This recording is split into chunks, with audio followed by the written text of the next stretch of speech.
Welcome back once again. दोस्तों, आज हम एक बहुत इंपॉर्टेंट इशू डिस्कस करेंगे इनपुट टैक्स क्रेडिट को लेके। देखिए, जैसे कि हम सारे जानते ही हैं कि 2 महीने पहले सीबीआईसी ने एक नया auto populated return form ITC के लिए इंट्रोड्यूस किया था, जीएसटीआर 2B। और अब हम उन्हीं इनवाइसेस का इनपुट टैक्स क्रेडिट ले सकते हैं जो जीएसटीआर 2B में रिफ्लेक्टेड होते हैं। और अब नवंबर 2020 से तो आईटीसी का अमाउंट भी ऑटोमेटिकली रिफ्लेक्ट होने लगा है जीएसटीआर 2B से जीएसटीआर 3B में। यानी जितना अमाउंट एलिजिबल आईटीसी का हमारे जीएसटीआर 2B में रिफ्लेक्ट होगा, उतना ही हम आईटीसी क्रेडिट ले सकते हैं। हाँ, हम प्लस 10% जरूर एक्स्ट्रा ले सकते हैं जितना अमाउंट हमारे जीएसटीआर 2B में रिफ्लेक्टेड है, और 1 जनवरी ऑनवर्ड तो ये अब 5% ही है। लेकिन जीएसटीआर 2B को लेके सबसे बड़ी समस्या यही है कि इसमें जो इनवाइसेस रिफ्लेक्ट होते हैं वो एक कट ऑफ डेट के अकॉर्डिंगली ही होते हैं। अगर हम दिसंबर 2020 की बात करें तो उसकी कट ऑफ डेट्स कुछ इस तरह से हैं जैसे कि अभी हमने स्क्रीन पे दिखाया है। और अब अगर कोई इनवाइस जिसका इनपुट टैक्स क्रेडिट हम दिसंबर 2020 के लिए लेना चाहते हैं, अगर हमारे सप्लायर ने वो इनवाइस तो पोर्टल पे अपलोड किया है लेकिन इन डेट्स के बाहर हैं, इनसे पहले किया है, इस कट ऑफ डेट से बाद में किया है, तो उसका इनपुट टैक्स क्रेडिट हम इस मंथ में नहीं ले पाएंगे। यहाँ पे प्रैक्टिकली एक बहुत बड़ी प्रॉब्लम है।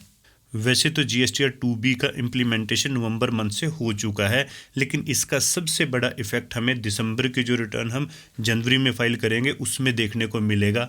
लाखों टैक्स पेयर अपना जेन्युइन एलिजिबल आईटीसी हो सकता है इस मंथ क्लेम ना कर सकें। उसकी वजह क्या है, चलिए प्रैक्टिकली देखते हैं। सबसे पहले तो हम जो हमारा दिसंबर मंथ का जीएसटीआर 2B है उसे एक बार व्यू करके देखते हैं। देखिए, जैसे हम इसे ओपन करते हैं, यहाँ पे हमें उन सारे इनवाइसेस की डिटेल और उनके इनपुट टैक्स क्रेडिट का अमाउंट तो मिल जाएगा जो इसकी कट ऑफ डेट के अकॉर्डिंगली हमारे सप्लायर्स ने अपलोड किए हैं। जैसे कि इस लिस्ट में हम देख सकते हैं जो हमारी कंपनी से रिलेटेड इनवाइसेस हैं वो ऑल अदर इनवाइसेस में यहाँ पे रिफ्लेक्टेड हैं B2B इनवाइसेस में, क्योंकि यही एक पर्टिकुलर सेगमेंट हमारे बिजनेस से रिलेटेड है। देखिए, इसमें वो सारे इनवाइसेस हैं जो इस पर्टिकुलर टाइम फ्रेम में हमारे सप्लायर्स ने अपलोड किए हैं। अगर हम कट ऑफ डेट्स की बात करें, देखिए जो हमारा दिसंबर 2020 का जीएसटीआर 2B है उसकी डिटेल हमें एडवाइजरी में मिल जाएगी। हमारे वो सारे सप्लायर जो अपना जीएसटीआर 1 मंथली फाइल करते हैं, उन्होंने अगर 12 दिसंबर से लेके 11 जनवरी 2021 तक अपने रिटर्न फाइल की है तो ही हमें यहाँ पे इनवाइसेस रिफ्लेक्ट होंगे। और वो हमारे सप्लायर जो क्वार्टरली अपना जीएसटीआर 1 फाइल करते हैं, अगर उन्होंने 12 दिसंबर से लेके 30 जन तक ये रिटर्न फाइल की है तो ही मिलेंगे। इसी तरह से नॉन रेजिडेंट और आईएसडी यानी इनपुट सर्विस डिस्ट्रीब्यूटर की भी यहाँ पे डेट्स रिफ्लेक्टेड हैं। अब इसका प्रैक्टिकल इम्पैक्ट ये है कि अगर हमारे सप्लायर ने अपना जीएसटीआर 1 सिर्फ एक दिन के लिए भी डिले कर दिया तो उस मंथ हम उस इनवाइस का आईटीसी क्लेम नहीं कर पाएंगे। और ऐसा होने के चांसेस दिसंबर 2020 की रिटर्न को लेके बहुत ज़्यादा हैं। लाखों टैक्स पेयर हो सकता है इस बार अपना जेन्युइन आईटीसी क्लेम ना कर पाएँ। उसकी वजह सिंपल सी है। देखिए, जो हमारे सप्लायर अपना जीएसटीआर 1 क्वार्टरली फाइल करते हैं, नॉर्मली जो क्वार्टरली रिटर्न फाइलिंग की डेट रहती है क्वार्टर एंड के बाद हमें 30 डेज़ मिलते थे। लेकिन इस बार अगर हम दिसंबर 2020 को जो हमारा क्वार्टर एंड हुआ, इसकी जो कट ऑफ डेट थी जीएसटीआर 2B में इनवाइसेस रिफ्लेक्ट होने के लिए, वो हमारी 30 जनवरी थी, जो कि ऑलरेडी जा चुकी है। और उसके बाद हमारा जीएसटीआर 2B भी जनरेट हो चुका है। चलिए अब हम इसका प्रैक्टिकल इम्पैक्ट भी देख लेते हैं। अगर हम अपनी दिसंबर मंथ की रिटर्न की बात करें तो इसमें एलिजिबल आईटीसी का अमाउंट 346 रुपीज़ ही रिफ्लेक्टेड है, जबकि जो हमारी इनवर्ड सप्लाई है वो इससे ज़्यादा है। हम अपने अकाउंटिंग सॉफ्टवेयर को एक बार ओपन करते हैं और इसमें जो हमारी जीएसटीआर 2 है इसे ओपन करते हैं और जो हमारी दिसंबर मंथ की एक्चुअल इनवर्ड सप्लाई है उसकी डिटेल एक बार हम देखते हैं। देखिए, जब हम यहाँ पे इस दिसंबर मंथ की अपनी जीएसटीआर 2 को ओपन करते हैं जिसमें हमारे आईटीसी की डिटेल है, तो इसमें हम देख सकते हैं बहुत सारे इनवाइसेस हैं और इन सारे इनवाइसेस की पेमेंट विद टैक्स हम ऑलरेडी कर चुके हैं। इसका मीनिंग ये हुआ कि टेक्निकली इसका इनपुट हमें मिलना चाहिए था। लेकिन जब हम इन सारे इनवाइसेस को अपने दिसंबर मंथ की जीएसटीआर 2B में देखते हैं तो इसमें ये रिफ्लेक्टेड नहीं है। इसकी वजह सिंपल सी है कि जो हमारे सप्लायर हैं, ख़ास तौर पे वो जो अपनी जीएसटीआर 1 को क्वार्टरली फाइल करते हैं, उन्होंने कट ऑफ डेट तक अपनी रिटर्न फाइल नहीं की। चलिए अब हम अपनी दिसंबर 2020 की जीएसटीआर 3B को ओपन करते हैं और देखते हैं कि इस पर्टिकुलर मंथ में हमें कितना आईटीसी मिल पाएगा। देखिए अब हमारे GSTR 3B में भी system generated summary automatically reflected होती है। आउटवर्ड सप्लाई की डिटेल इसमें GSTR 1 के साथ मैच होती है। उसके बाद अगर हम ITC की बात करें वो 2B से आता है, जैसे कि हम यहाँ पे देख सकते हैं। देखिए अब जो यहाँ पे हमारा मेन कंसर्न है वो है ITC।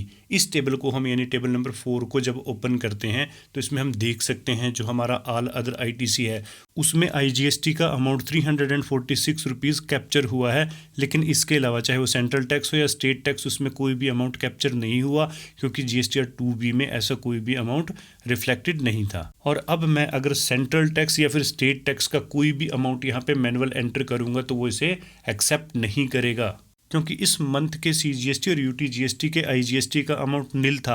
अब यहाँ पे मैं अगर सिर्फ 1 रुपया भी डालता हूँ तो भी वो उसे एक्सेप्ट नहीं करेगा। देखिए वैसे तो प्रोविजनल बेसिस पे भी ITC लेने का प्रोविज़न है, जो कि दिसंबर तक हम जितना हमारे GSTR 2B में अमाउंट रिफ्लेक्टेड है प्लस 10% करके ले सकते हैं, और 1 जनवरी ऑनवर्ड इसका अमाउंट 5% तक हम प्लस ले सकते हैं। लेकिन क्योंकि इसमें हमारा अमाउंट है ही नील, तो उसमें अगर हम प्लस 5% या 10% करेंगे तो भी कोई इफेक्ट नहीं पड़ेगा। लेकिन अगर हम IGST में थोड़ा अमाउंट इंक्रीज़ करते हैं 10% तक, क्योंकि ये दिसंबर मंथ है, तो इसे वो एक्सेप्ट कर लेगा। लेकिन उससे भी अगर हम देखते हैं यहाँ पे तो क्या हमारा काम चल पाएगा? देखिए अब इस नए सिस्टम की वजह से जो GSTR 2B है, इसकी वजह से जो हमारा एलिजिबल एक्चुअल ITC है उसे भी हम क्लेम नहीं कर पाएंगे, क्योंकि हमारे सप्लायर ने इनवाइसेस अपलोड नहीं किए। न सिर्फ इस मंथ के करंट इनवाइसेस, हमारा अक्टूबर मंथ का भी एक ऐसा अमाउंट है 3000 रुपीज़ का CGST और UTGST का जो हमने क्लेम नहीं किया था, लेकिन यहाँ पे अगर हम उसका अमाउंट एंटर करने की कोशिश करेंगे तो वो भी हम क्लेम नहीं कर पाएंगे, जबकि लॉ के अकॉर्डिंगली जेन्युइनली हम उसे क्लेम कर सकते हैं, क्योंकि हमारे सप्लायर ने वो इनवाइसेस अपलोड कर दिए हैं। अब अगर इस पोर्टल को हम स्टडी करें और प्रैक्टिकली इसे यूज़ करके देखें तो इसका सिंपल सा मीनिंग यही निकलता है कि अगर हमारा कोई प्रीवियस ITC है और उसे हमने GSTR 2B के अकॉर्डिंगली सेम मंथ में क्लेम नहीं किया तो फिर आगे जाके हमें दिक्कत आएगी, क्योंकि नेक्स्ट मंथ में भी जो पोर्टल है वो सिर्फ एंड सिर्फ 5% की ही परमिशन देगा। अगर वो 5% की हमारे पास मार्जिन है फिर तो क्लेम किया जा सकेगा, अदरवाइज़ उसमें भी हमें डिफ़िकल्टी आएगी। हो सकता है सिचुएशन ऐसी बन जाए कि हम उसे क्लेम ही ना कर पाएँ, क्योंकि अगर हम इस लिमिट से बाहर कोई भी अमाउंट यहाँ पे एंटर करके, जैसे अभी हम सिर्फ एंड सिर्फ 1 रुपया ही यहाँ पे एंटर करते हैं, उसके बाद अगर हम इस रिटर्न को सेव करते हैं, कन्फर्म करते हैं, तो कन्फर्म तो हो जाएगी, लेकिन देखिए यहाँ पे रेड मार्क हो चुकी है। अब इस सिचुएशन में हम अपनी रिटर्न फाइल नहीं कर पाएंगे। जैसे कि अभी मैंने डिस्कस किया कि मेरा 3000 का एक जेन्युइन ITC है जो मेरे से स्किप हो चुका है। अब मेरे को इंतज़ार करना होगा अगले 2-4 महीने का, जिसमें वो इस 5% की ब्रैकेट में आ सके, और ऐसा मेरे को अपने केस में कम से कम चांस नज़र नहीं आते। तो इसका तो सिंपल सा मतलब यही हुआ कि अब मैं उसे शायद क्लेम ना कर पाऊँ। देखिए ये बात सिर्फ मेरी नहीं है, ये प्रॉब्लम पूरे नेशन की है। लाखों टैक्स पेयर ऐसे हैं जिनको बिल्कुल सेम टू सेम ऐसी ही प्रॉब्लम आएगी जैसी हमारे को है, क्योंकि ज़्यादातर टैक्स पेयर्स की जो GSTR 1 है वो डिले ही फाइल होती रही है। हो सकता है आपके सप्लायर ने भी अपनी GSTR 1 को डिले फाइल किया हो, तो इसकी वजह से आपको भी ITC लेने में प्रॉब्लम आ सकती है। तो एक बार आप अपनी GSTR 2B को ओपन करके ज़रूर देखिएगा, क्योंकि अगर हम गवर्नमेंट और CBIC के रवैये की बात करें तो बिल्कुल हमारी समझ से बाहर है। एक तो अगर हम 2020 की बात करें तो इसमें कितना ज़्यादा लॉकडाउन था, बिजनेसेस का बिल्कुल बुरा हाल हुआ, और उसके बावजूद भी एक बिज़नेस को उसका प्रॉपर ITC नहीं मिलेगा तो उसकी वजह से गवर्नमेंट का रेवेन्यू तो इंक्रीज़ हो जाएगा, लेकिन उस बिज़नेस का क्या होगा ये सोचना भी तो गवर्नमेंट का ही काम है। और अगर हम इस बार देखें तो GSTR 2B के सिस्टम को देख के लगता है कि इसका इफ़ेक्ट लाखों टैक्स पेयर्स के ऊपर पड़ेगा। वैसे इस बारे में आपकी क्या राय है, आप हमें कमेंट बॉक्स में ज़रूर लिखिएगा, और ना सिर्फ हमें लिखिएगा बल्कि आप CBIC, GST काउंसिल और साथ में गवर्नमेंट ऑफ इंडिया को भी अपने सजेशंस ज़रूर भेजते रहिएगा। और अगर आप GST का एक प्रॉपर एडवांस कोर्स करना चाहते हो, GST का काम प्रैक्टिकली कैसे होता है ये सीखना चाहते हो, रिटर्न्स कैसे फाइल होती हैं इसे डिटेल में जानना चाहते हो, GST के साथ साथ business accounting, tally, income tax, PF, ESI accounting का यानी प्रॉपर सारा का सारा काम सीखना चाहते हो, तो उसके लिए आप विज़िट कर सकते हो हमारी वेबसाइट onlinecca.com।